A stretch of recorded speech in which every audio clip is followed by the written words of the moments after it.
face aux jeunes au Cameroun, chose inhabituelle, mais facilitée ce 7 avril 2021 par l'ONG Un Monde à Venir dans l'arrondissement de Douala 3e.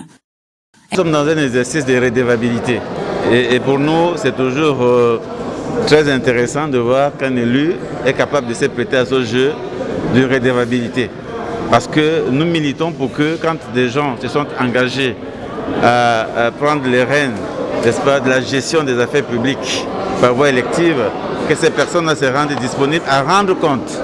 C'est un exercice en fait, c'est un exercice qui vise à amener les élus à rendre compte. Et là, je suis plutôt satisfait de voir que le maire de Douala 3e a accepté de se prêter au jeu-là et a démontré qu'il est très à l'aise avec n'est-ce pas, l'exercice de redevabilité. Valentin et Poupa Bossambo, face aux jeunes leaders d'associations de son territoire de commandement, a eu un moment d'échange intense sur le bilan de la municipalité un an après sa prise de fonction et les projets jeunes à court, moyen et long terme. On a eu des échanges qui participent de la gouvernance locale.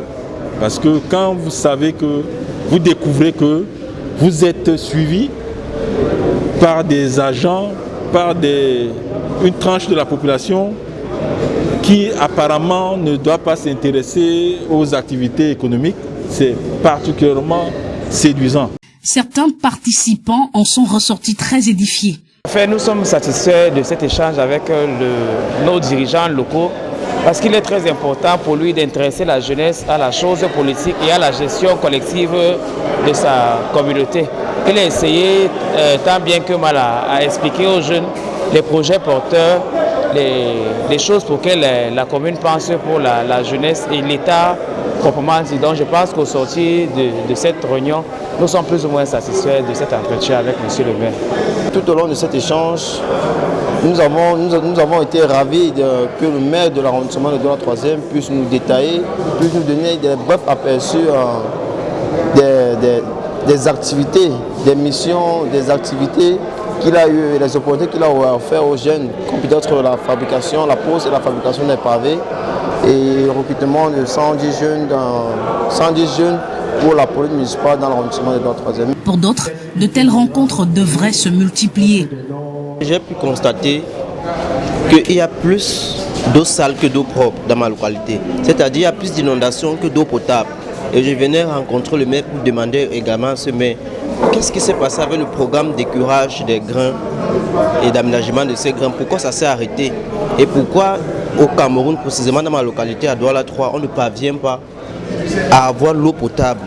Puisque la Cameroun a un certain niveau, les voies des quartiers qui vont à 2 semaines, 1 mois sans eau. J'ai pu constater que tous les projets de la mairie sont des projets, pour moi, sont des projets qui tirent vers les besoins d'accomplissement. Quand on a besoin de manger, on ne peut pas chercher comment bien se vêtir, pourtant il faut d'abord manger. Donc je sors de ce programme en espérant avoir une autre rencontre. Il a également été déploré la non-implication véritable des jeunes dans les prises de décision. Les jeunes ont une réelle difficulté à faire entendre leur voix dans ce processus. Déjà, ils ne sont pas assez représentés dans les différentes... que ce soit au niveau des régionaux ou autres, ils ne sont pas assez représentés et la difficulté se pose surtout au niveau où les élus locaux mettent la distance au niveau entre eux et les jeunes. Les jeunes n'arrivent pas aujourd'hui sincèrement à faire entendre leur voix dans ce processus-là. Les propositions n'aboutissent pas. Déjà même la rencontre entre ces jeunes-là qui viennent souvent des quartiers défavorisés et ce qu'on va appeler ici l'élite, voilà, n'est pas effectif. Et là, ça met réellement un frein important à ce processus-là. L'inaccessibilité de certains élus locaux a également été dénoncée. Malheureusement, nous avons encore des élus qui ne savent pas pourquoi ils sont élus. Il y a encore des maires qui sont plus préoccupés par leurs affaires personnelles que par la gestion de la commune.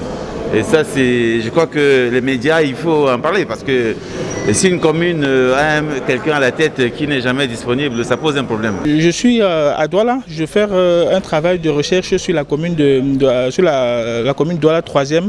Là, j'ai la difficulté majeure de regrouper les informations pour finaliser mon contenu, dû au fait que la documentation se fait rare du côté de la mairie et n'allez pas chercher à rencontrer les responsables parce qu'ils ne sont pratiquement jamais jamais là, et on a l'impression qu'ils n'ont pas la volonté d'œuvrer dans ce sens-là. Et là, ça pose un problème réel. Pour le maire Valentin Epoupa Bossambo, malgré ses multiples occupations, il reste ouvert. Je suis allé pratiquement dans tous les quartiers, mais je ne peux pas prendre la sirène ou bien prendre le haut-parleur pour leur dire que je suis là, venez, le maire est dans... Non, je leur dis non, ça va ressembler à un spectacle et non des séances de travail. La journée d'échange citoyen est une activité parmi de multiples projets portés par l'ONG Un Monde à Venir. Ils s'étendent sur une période de 2 ans dans les 6 communes de la ville de Douala avec le financement à hauteur de $122 000 de la fondation privée américaine National Endowment for Democracy. Rapprocher, renforcer la relation